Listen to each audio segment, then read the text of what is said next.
morning, everyone. For those who don't know me, my name is Helena. I'm the Executive Director with the Greater New York Chamber of Commerce. And you know what? Today, we usually do our webinars on Friday, but this is a really special and very important webinar.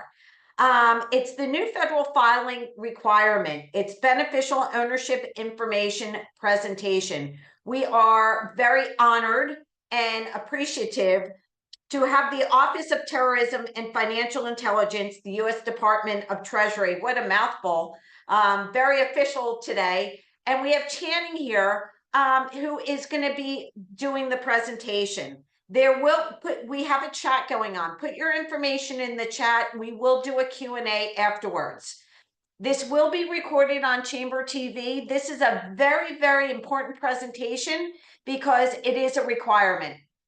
So right now, I'm going to turn it over to Channing. Channing, thank you so much for your time and allowing our businesses to know how important this is, the regulations on this, as well as allowing the businesses to know that they can actually do this themselves, which I'm really excited about. A lot of the small and medium-sized companies are going to be able to get this information in their hands. Again, it will be on Chamber TV, but I'm going to turn it over to Channing right now. And like I said, put your information in the chat. I will be monitoring it, and we will do a Q&A afterwards. Take it away. Perfect. I want to thank everybody so much. Thank you to the Chamber to inviting us to present. I'm going to share my screen. And just to give you an idea of what we'll be doing today, I am going to find my PowerPoint. I'm going to go through a slide deck and we'll give you kind of the nitty gritty of there we go. Okay, are you able to see my slides? They're putting it on the wrong. Yeah, we're good. Okay. So we'll see the nitty gritty of the Corporate Transparency Act.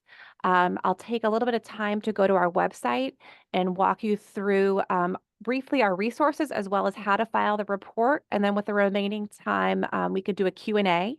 I recommend you put your questions in the chat.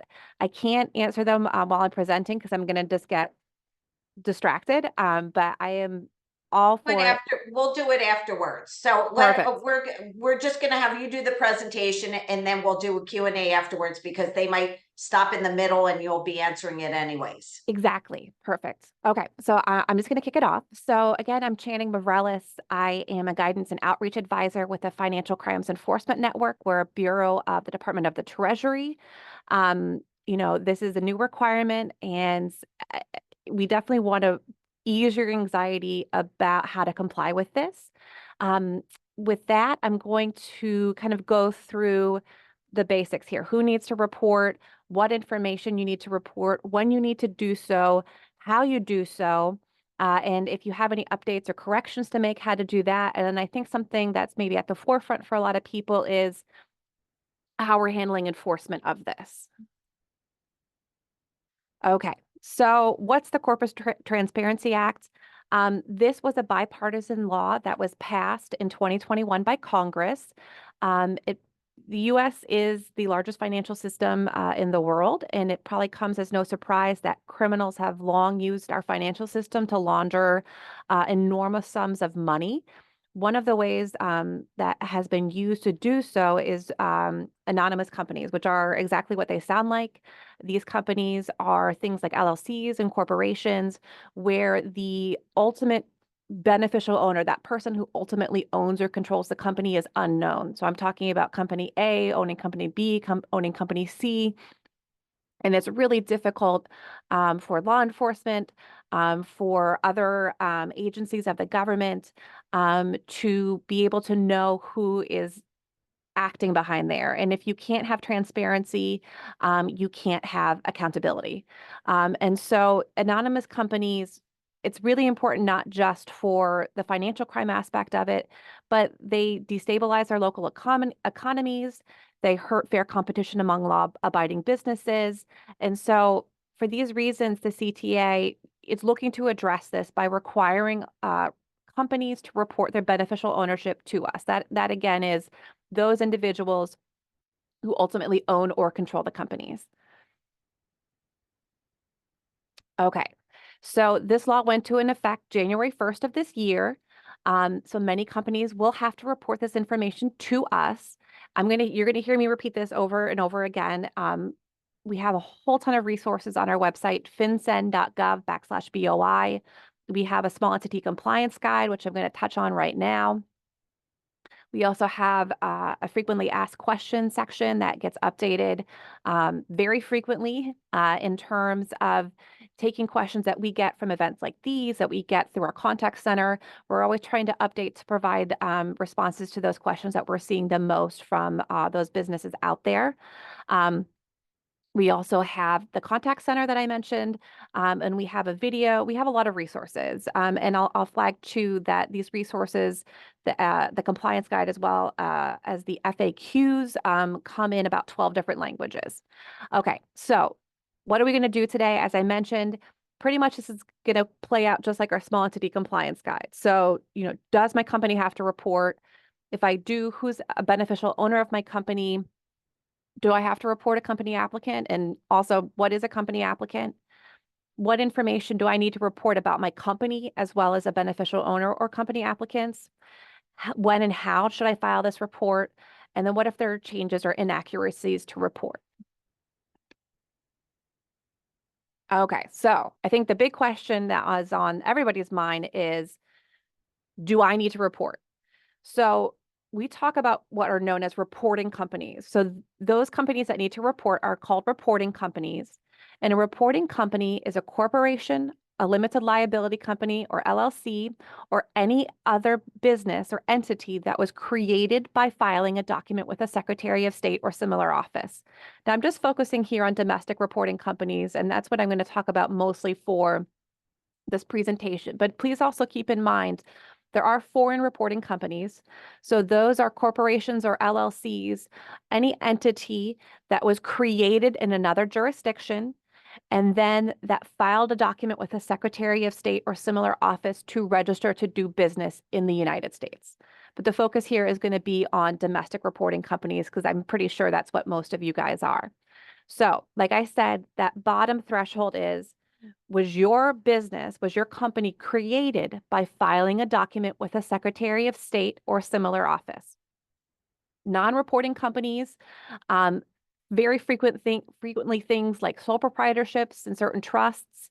If you file a document with a Secretary of State or other similar office just to kind of register your business, if you file a document to register a trade name or a DBA, if you file a document with a government authority to get an EIN, if you file a document with a government agency to get an occupational or a professional license, those do not count as the creation of your business. And therefore, if those are the only things you've done for your business, that would not be a reporting company. Again, you need to file a document with a Secretary of State or similar office to create your company. We do have certain exemptions. We have 23 exemptions out there. These include things like banks, credit unions, tax-exempt entities, and certain large operating companies. In that small entity compliance guide, there is a complete list of all of these exemptions, and they have really great and helpful criteria for each exemption to help you know whether or not you could qualify for that. Okay, so you've determined that you are a reporting company, and so you therefore need to report your beneficial owners to FinCEN. So a beneficial owner is any individual who directly or indirectly owns or controls at least 25% of the ownership interests of a reporting company or exercises substantial control over a reporting company. So there's two prongs there in terms of the ownership interests and the substantial control. Now, an individual could be a beneficial owner solely through ownership interests. They could be a beneficial owner through substantial control or through both. But FinCEN expects that at least, every reporting company should be able to identify one beneficial owner, particularly through substantial control. An example could be if you have a reporting company, you have 5 owners with equal shares. So each owner has 20% of the business. In terms of ownership interests, they would not be considered a beneficial owner because they have less than 25% of the ownership interests. However, if any of those individuals exercise substantial control over the reporting company, they would need to be reported to FinCEN. And I'm going to touch on what it means, substantial control means, in just a minute. To get very specific about ownership interests, it can include equity, it can include stock, voting rights. If you go to the Small Entity Compliance Guide, it really lays out all of the different ways we're talking about ownership interests and helps you understand if it applies to your company. I also want to flag that there are some exceptions to the definition of a beneficial owner. Those include a minor child. And in this instance, if a minor child is a beneficial owner of a company, of a reporting company, there is the option to report instead of their name, a parent or legal guardian. However, once that minor child reaches the age of adult, becomes 18, their information needs to be reported to FinCEN. In addition, a nominee, intermediary, custodian, or agent is not considered a beneficial owner. An employee of a company is not considered a beneficial owner. And I'll get a little bit more into that too. And I recommend seeing the Small Entity Compliance Guide. Somebody who will inherit ownership interests, for example, they are not considered a beneficial owner until that goes through. So just an inheritor would not be a beneficial owner. And finally, a creditor would not be a beneficial owner. If you have any questions, if any of these apply to you, please check our Small Entity Compliance Guide. Okay, getting back to that substantial control. So that other prong when it comes to being a beneficial owner is exercising substantial control over a reporting company. An individual does so if they meet any of these 4 criteria here. So the individual is a senior officer, that could be a CEO, that could be a president, somebody making those big decisions. The individual has the authority to appoint or remove certain officers or a majority of the directors of a reporting company. Number 3, the individual is an important decision maker. And by important decision maker, we're saying that they can make important decisions that impact the business itself, the finances of the business, or the structure of the business. That could be, for example, being able to decide whether or not an LLC becomes a corporation, whether they're going to sell or buy assets, as the reporting company will sell or buy assets, whether the reporting company will enter into a contract or into an agreement. Again, if you go to our Small Entity Compliance Guide, as well as our FAQs, we have a really great list that lays out some of these, provides examples of what this would be. And finally, we have this little catch-all category, is the individual has any other form of substantial control over the reporting company. We've left that because there can be other ways that an individual could exercise potentially control over the company. Think, for example, of maybe somebody owns 5% of the business, or they don't own the business at all. They're not a president, they're not a partner, but they bring in 90% of the revenue of the business. That individual might exert or exercise substantial control over the business because of the amount of revenue they bring in. If you have any questions, please consult our Small Entity Compliance Guide. Okay, so we talked about beneficial owners. The other individual that comes into play are company applicants. And I'll flag first that if your business was created before January 1st, 2024, you do not need to report your company applicants to FinCEN. If your business was created January 1st, 2024, or after, you do need to report your company applicants. The company applicants is simply the people who helped form the company. There's up to 2 individuals. The first is the individual who directly files the documents that created or first registered a domestic or foreign reporting company with that Secretary of State or similar office. If there's another individual involved, it was the individual who is primarily responsible for directing or controlling the filing of the creation or first registration document. So, for example, you are a small business owner, you filed your documents yourself directly with the Secretary of State, you would be considered a company applicant. Remember, you only need to report that if your business was created after January 1st, 2024. If, for example, you're a business owner and you contracted with a CPA to do this, you would be the individual who directed or controlled the filing, and the CPA would be the individual who directly filed the documents with the Secretary of State. So those are some examples, and there's more examples within the Small Entity Compliance Guide. Okay, so we've decided, my business has to report. I've identified my beneficial owners. I've identified if I need to report my company applicants, and if so, who they are. What specific information then do I need to report about my company? It's pretty straightforward, and this is kind of what you need to have on hand when you're filing your beneficial ownership information report, or BOI report.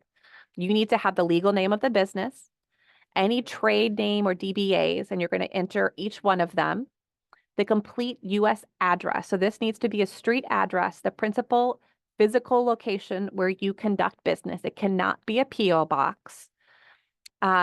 The jurisdiction of formation. So we're talking about the New York City Chamber of Commerce. So if your business was created in New York, New York would be your jurisdiction of creation or formation. And then your taxpayer identification number. There are options for you in terms of what taxpayer identification number you can use, but that does depend on your business type. And I can answer if anybody has questions about that, but I think for the majority of businesses, you're going to be putting in your EIN. That's what you're going to need for your reporting company. For each beneficial owner or company applicant, you need to report the following information. You need to put their full legal name, their date of birth, their residential address, and then you need to provide an identifying number from an accepted identification document. So there's 4 types of documents we accept. We accept a non-expired driver's license issued from a U.S. state. We accept a non-expired identification document issued by a state, local government, or Indian tribe. We accept a non-expired U.S. passport, which does include passport cards. If someone does not have any of those 3 items, they may, at that point, we accept a non-expired foreign passport. So you need the identification number. You need the issuing jurisdiction. If you have a New York driver's license, you would put your driver's license number and you would put New York as the issuing jurisdiction. And then what you also need to do is upload an image of that document. Most of the time, it's just going to be the front side of the document because we only need to have that verification of the identification number on that document. It can be black and white, it can be color, it just needs to be legible and clear. We need to be able to see the information and see your beautiful face.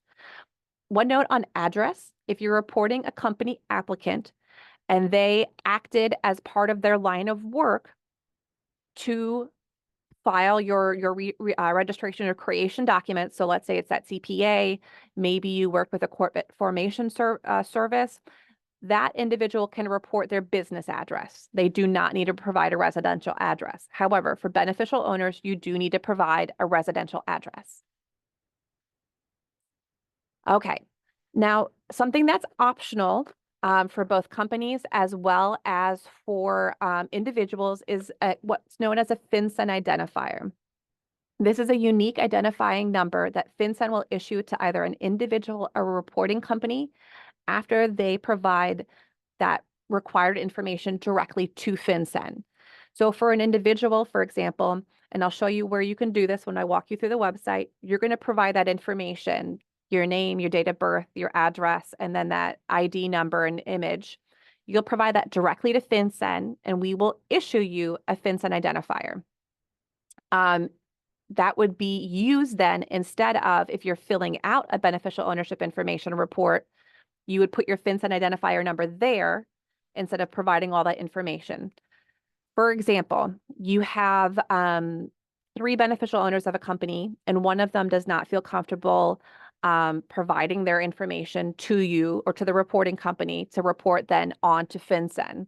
What they could do is they could report that information directly to FinCEN, obtain a FinCEN identifier, and then they would provide that FinCEN identifier to the reporting company, which the reporting company will then report back to FinCEN. And I'll show you that when we actually fill out the form.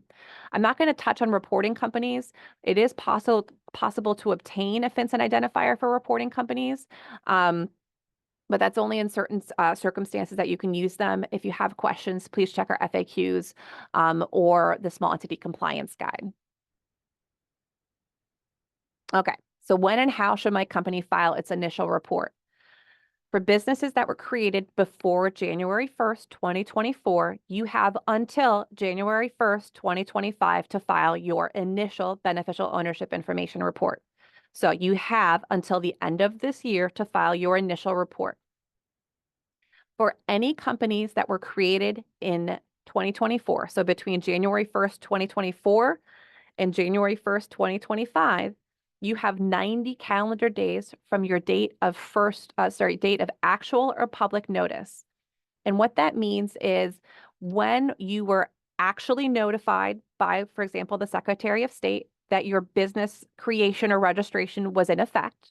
So potentially you submitted your documents and then you got an email from the Secretary of State saying, hey, your business is active. That is your date of actual creation or your actual notice. And from that date on, you have 90 calendar days. Some states are a little bit different. Instead of contacting you directly and providing actual notice, they may list your business on a public registry. So the date that first appears on the registry, that would be the date of public notice. And from then on, you have 90 calendar days. I'm going to flag that for businesses starting January 1st, 2025 or later, they will have 30 calendar days from the date of actual or public notice to file their initial beneficial ownership report with FinCEN. And how do you do this? You're going to go to our website, fincen.gov/BOI. You can only file it electronically, but you have an option of either to do it as a PDF or complete an online form. And like I said earlier, I'll walk you through this. It's very straightforward. I want to emphasize that for most companies, we're hearing it takes them about 20 minutes. So again, it takes about 20 minutes for most companies to do this. And I also really want to emphasize that if you file directly with FinCEN, if you complete your own form, there is no cost to file. You are more than welcome to work with a third-party service provider. If you have questions, if you need guidance and you want assistance with filing your report. However, there are likely costs associated with having a third party file your report on your behalf. Okay. What if there are changes or inaccuracies in the information that you've reported? If you need to update information, you need to update information when any of the information you've previously reported to us. So if you're a business, it's your name, any DBAs, your street address or your jurisdiction of formation, or if for some reason your taxpayer identification number, if any of that changes. For example, if you get a new DBA, if you convert from an LLC to a corporation and your name changes from Top Value Hardware LLC to Top Value Hardware Corporation, you would need to change that information or update that information with FinCEN. And if any of the information about a beneficial owner changes, so their name, date of birth is not going to change, their residential address, or the identification number on their accepted identification document. If you have a business owner that gets married and they take on, they change their surname, you would need to update that information with FinCEN. If you move address, both your business or your residential address, you would need to update that information. You would only need to update the information on your identification if any of that information changes. For example, if you go to renew your driver's license and nothing changes, you don't need to scan an updated information with us. However, if I'm remembering correctly, if you need to update your US passport, a lot of times you get a new passport number. And in that instance, you do need to update your BOI report with us and provide that new passport number and a new image of the document. So from the date the change occurs, you have 30 calendar days to update that information with FinCEN. Similarly, if you recognize that you've made an error in filing out your BOI report, you have 30 calendar days after you've learned of an inaccuracy to file in a corrected report with FinCEN. And I'll show you how to do that when we fill out the report.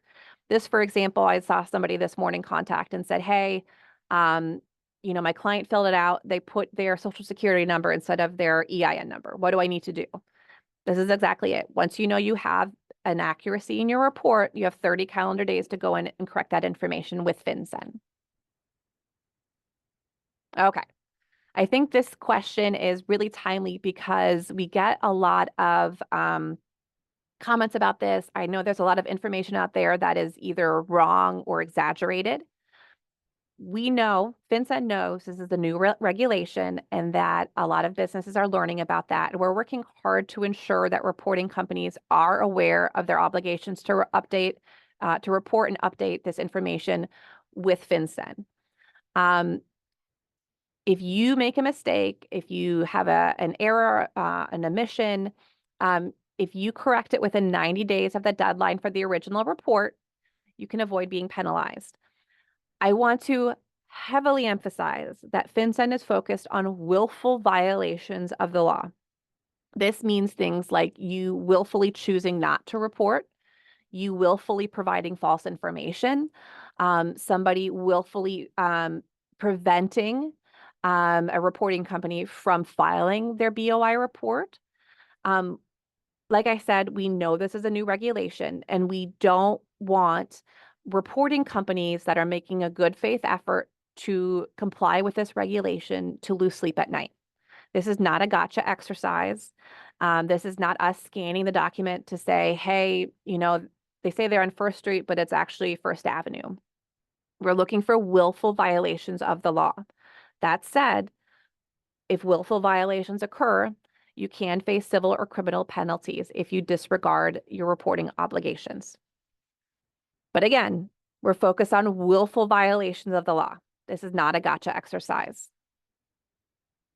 Again, I'm going to point you back to fincen.gov/BOI, and I'm actually going to take you there right now. And I'm going to show you all the wonderful things about beneficial ownership information. I can find where I hit it.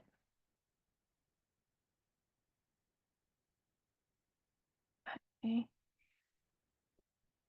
While you're doing that, one of our participants was online doing it and filled out the form while you were speaking. So Fabulous. I love it. So here we go. Okay, let me find. And then we'll get to the Q&A afterwards. Yes.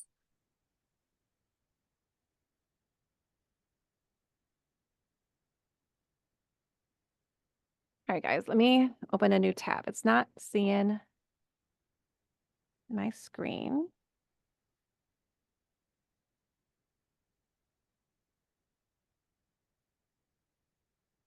Just so you know, everyone, this is being on Chamber TV. It is being recorded. So you can go back to this presentation when if you want to over the weekend or on your own time. Okay, let's try this one more time. There we go. Beautiful. There we go. Okay, so here you are at the much talked about fincen.gov/BOI. I'm going to highlight a couple of things right on the front page. First, this likely doesn't affect you, but we have issued some filing relief to reporting companies, certain reporting companies that have been affected by recent natural disasters. If you have any questions about that, please check out the alert here on our website. I'll also flag that, unfortunately, the fraudsters, whenever there's a new opportunity, they tend to take it. So we are aware of fraudulent attempts to either solicit information or payments from individuals and entities who may report or may be subject to reporting requirements under the CTA. I'll just quickly kind of show you this. If you get a correspondence, if you're getting a text message, if you're getting an email, even something through the mail or through the phone, does it pass the sniff test? Is it requesting payment? Like I said, there's no cost to file with FinCEN. If you're asked to click on a suspicious URL or QR code, if you're getting contacted that you have to pay a penalty, take a second and think about it. If you have any questions, you can contact the contact form and we'll get back to you with that. Speaking of that, right here, your contact form, it's going to take you to fincen.gov/contact. The only way you can contact us about BOI questions, beneficial ownership information questions, is by completing this contact form. You'll put in all of this fabulous information, make sure that Beneficial Ownership Corporate Transparency Act is marked, and then what your request is about. You'll put your message in there, and I swear to God, it goes straight to live individuals. We'll try to resolve it with some responses. But if your question is, you know, a little sticky, if we have to take a little bit of time to deliberate on it, it comes to me, it comes to my colleagues, and we take time to give it some due diligence in providing an accurate response to you. I recommend going to our small business resources. Here you can find our small entity compliance guide, our FAQs. There's a short introductory video you can find here, as well as on the front page right here about how to file. It takes about 5 minutes, the video it does. And then here is what I'm going to talk about right now is you've decided you're ready to file. You need to file and you're ready to file.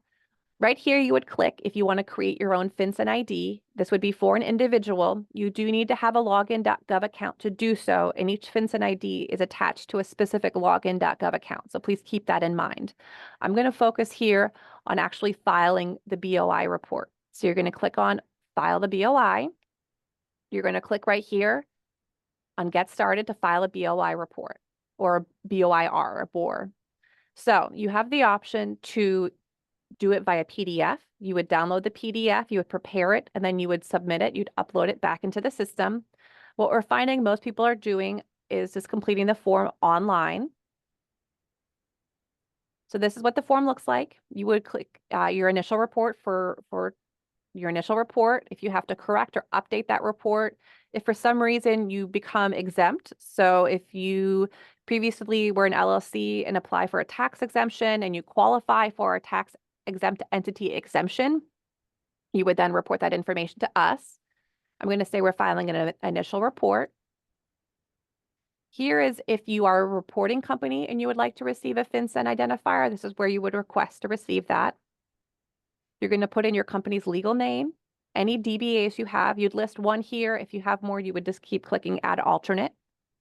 You're going to put your tax identification number in here, whichever one that's appropriate for you. So let's say I'm going to put in my EIN. I put the identification number in there. You're going to put your jurisdiction formation. So for example, if you created your business in New York, you would put New York. You'd select the US first, and then you would say your state of formation is New York. And then your current street address. This needs to be where you physically conduct your principal place of business. It cannot be a PO box. It's the primary location in the US where the reporting conducts its business. There may be certain circumstances where you don't have a physical office location. We understand in the post-COVID era, a lot of people operate their companies from home.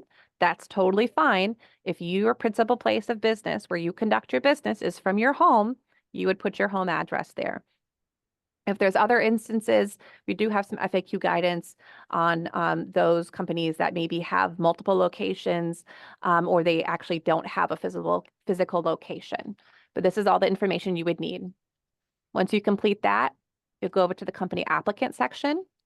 Like I mentioned, if your company existed before January 1st, 2024, you would click this and say you're an existing company. Okay. You don't need to fill out any of this information. If you did, you'd leave it unchecked and you'd go through and complete all of this information. It's the same as what the beneficial owner is. And since I know you all have beneficial owners, I'm going to do this. Here's what I'm talking about for a FinCEN ID. If you are a reporting company and one of your beneficial owners wants to use a FinCEN ID, if you are a beneficial owner and wants to use a FinCEN ID, you would first need to obtain it. I showed you where to do that. And then here you would just put in your FinCEN identifier here, and then you would not need to complete any of this. If you don't have a FinCEN ID, you do need to go through and put in your legal name, your date of birth, your residential address, and I'll show you that as you go along, there's all these little helpful drop downs that can give you a little bit more guidance if you need some. So you'd need a residential street address, no PO boxes. And then here's what I talked about in terms of, let's say you're going to use a state issued driver's license. You're going to put the document number in here. You're going to indicate the country or jurisdiction. So you would say United States. Let's stick with New York and say the state of New York issued your driver's license. And then you would need to upload an image of that document. If you have more than one beneficial owner, you would just click here, add beneficial owner. And that's the same thing for company applicants. If you have more than one, max two, you would add them here. Once you've completed everything, you're going to put your email address in here and confirm it. Make sure it's correct, because once you complete and submit your report, you're going to receive a email confirming whether your filing was successful or not, your first name and your last name, and you're going to certify that the report is true, correct, and complete. Do all that. You're going to tell me you're human, and then you're going to submit the BOR. Now, at this point, once you submit it, you're going to receive an alert that either tells you whether the filing was successful or not. And if it's not, it'll tell you why it was not successful. You will also have the opportunity, and this is the only opportunity, to download the transcript of your BOI report. So please don't click around. Take the moment to download the report and save that for your records. But like I said, you will also receive an email confirmation that whether or not your filing was successful. That's that. I'm going to stop sharing. And then I'm going to open it up to Q&A. All right, thank you so much. And I love how you went through the PowerPoint the actual application process. So thank you so much for that. Let me quickly go through questions. Hold on, what if I have an LLC that has not been in operation in the past 15 years? Well, I have to file for that too. So we have an exemption for inactive entities. There are 6 criteria for this. So I recommend going to our website or FinCEN, so fincen.gov/BOI. You'd think I had this just tattooed to my brain. Yeah. So go to fincen.gov BOI. There is a specific, both there in our FAQs as well as our small entity compliance guide. It lays out the criteria. Some things are you have to have been inactive since before 2020. There's criteria in terms about the nationality of the owner, about the activity of the business in terms of financial activity, and whether it holds any assets. So I recommend going and checking our small entity compliance guide and seeing if those criteria, if you meet those criteria. If you do meet the criteria, then you are exempt. And that's it. You don't have to file anything, and you don't need to tell FinCEN that you are exempt. You're good to go. Sounds good. You talked about nonprofits this does not apply to nonprofits, correct? I'll flag that it's not 100%. So go to our small entity compliance guide. Let me see if I can bring it up real quick and just show you what it looks like in terms of the criteria. Okay, so there are 4 ways you can qualify for the tax exempt entity exemption. And let me show you. You have to fill out a form to be exempt? No. So if you're exempt, you don't even have to go online and fill it out. Nope. If you're exempt, you do not need to tell us that you are exempt. Let me show this to you quick. So here is the criteria for the tax exempt entity. So you have to meet any of the criteria. So if you meet one of these, you're good to go. So go through and check. So that question about the inactive entities, here are the criteria for the inactive entities. But if you have any questions, please let us know. And you can go through the contact center and we can help provide you guidance. Sounds good. Someone said they're a service-based business. They have a registered agent in New York. They filed all my paperwork, but my mailing address is in New Jersey. I was told I cannot provide their address. I have to provide my own address. Will this create a problem if I provide my New Jersey address? No, if you're conducting business in New Jersey, go right ahead. Perfect. You can only provide a registered agent's address if you have no other location where you operate business and you have the consent of the registered agent to do so. We have a specific FAQ on this. If you go to section F on reporting requirements in our FAQs. Is all the information submitted to FinCEN going to be public record? Nope, absolutely not. This is a closed database. Good question. It is not open to the public. You cannot submit a Freedom of Information Act or FOIA request to obtain this information. This information is very well protected, and there are only authorized users. You have federal agencies that are engaged in national security, intelligence, and law enforcement. You have state, local, and tribal law enforcement agencies, but they need to get a court authorization to access that information. You have the Treasury Department. You have foreign governments can request this information in terms of national security, intelligence, and law enforcement, but that request has to come through a U.S. agency such as like Department of State or Department of Justice, and it still needs to be approved. Financial institutions will have access to this with their customers' consent. And then regulators, financial institution regulators will have that in terms of making sure the financial institutions are doing their job. Is this going to be a one-time application process, or is it going to be you have to do it every year? Excellent question. This is not an annual requirement. You file your initial report, and then if any changes happen to that information, you've replied to us. So remember those, excuse me, those pieces of information about your business. So its name, its principal place of address, its street address, its TIN, its jurisdiction of formation, or if those change, if any of the beneficial owners change. So for example, if you are a sole owner and you bring on a co-owner, you would need to update your report and let us know that, you know, there's a new beneficial owner, that kind of thing. Someone asked, do we have to do a FinCEN? Can we do the biennial form alone? No.